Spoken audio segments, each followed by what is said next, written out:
Vietā pirmo reizi tev atzīmēnās mīlestībā. Es domāju, noskopstīju, kurā. Vai atzīmēs?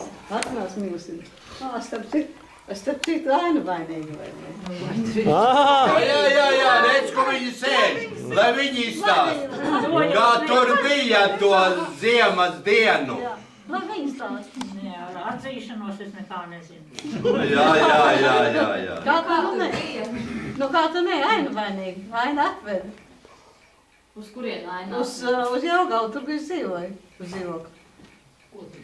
Tā bija sagadīšana. Aiz auss Robertu? Kā tu saki? Mamma audzināja, viņš bija jauns puika, ko jaunieši jaunos. Jā, vēl nevainīgs puikas. Jā. Šeit tev meilitā, jā? Kaut kas traks. Tā bija. Kāpēc viņa atveda ciemos? Nē, nu starp citu, tā bija tā pirmā iepazīšanās reize. Tur bija tā, vilcienā bija braukāja arī, kompānija, kāša kompānija arī. Un tāpēc lūdzas bija ministrienes kundzi, lai iepazīstina ar mani. Kāda ministrienes kundze? Nu tā viņa sauc. Nu bija ministrijā viena darbiniece, Viena kundzīt bija tā viena simpatiska kundzīt, kas brauc ar mums kompānijā. Saucām viņu par ministrienes kundzi. Ministrienes kundzi saucām. Un tā pēkšņi pagadījās Aina. Aina bija komandējumā, vai uz akadēmiju tur bija? Kur? Jā. Es viņu aizsakšu. Tu mācījies, varbūt mācījies. Nē, uz kursiem vai bija? Nē, nu pēc akad. Nē, uz kursiem vai komandējumā bija atdārgos Jelgavā. Jā, un tad tur tā Un tur bija brauc tāda vilcienā no Bija Rīgas. tāda oficiāla iepazīšanās. Aina atved un tā oficiāli iepazināmies. Un tāda sagadīšanās tā. Jā, nu, Principā, vairāk vai mazāk dzīvē, viss ar sagadīšanos. Tas laiks bija atzīmēs. Bija kaut reiz mīlestībā, tas ir tā brīdī.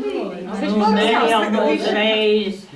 Nu, mamma pakratīja Robertai aiz auss, un tad viņš atzinās, ka tomēr. Nē, bet pēc tam jāaizgāja. Tad viņš nāca brauc ciemos un gāja, un viņi draudzējās, un tad viņš brauc uz Baldīgām, un viss bija gana un tad pēkšņi vienā brīdī bija kāzas 29. augustā. Jā. Kristīna, viens starpjautājumu. Drīkst? Cik ilgi draudzējāties? 64. gadā februārī, 29. februārī iepazināmies. Uz gadu. 29. Malači. februārī. Gārajā gadā. Jā, 29. februārī iepazināmies. Tad jūs bijāt labi. Iepazīstāmies un 29. augustā apprecējās. Ai, es tagad tik atšķirēju, klausies, ka tiešām vienā un tajā. Kā tad tu vari tā atšifrēt?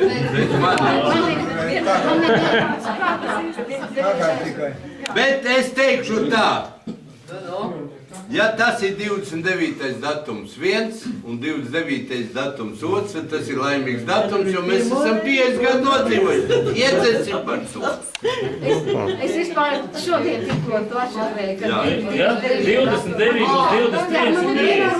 Jā, bet februārs 29. Jā.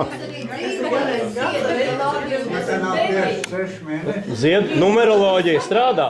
Ziedu jau 29, redzi kā viss. Vēl 29. Jā. vai kas vēl. Un 29 kvadrātmetri. Nē, lielāks. Здравствуй. Как тебе сака, что подумал?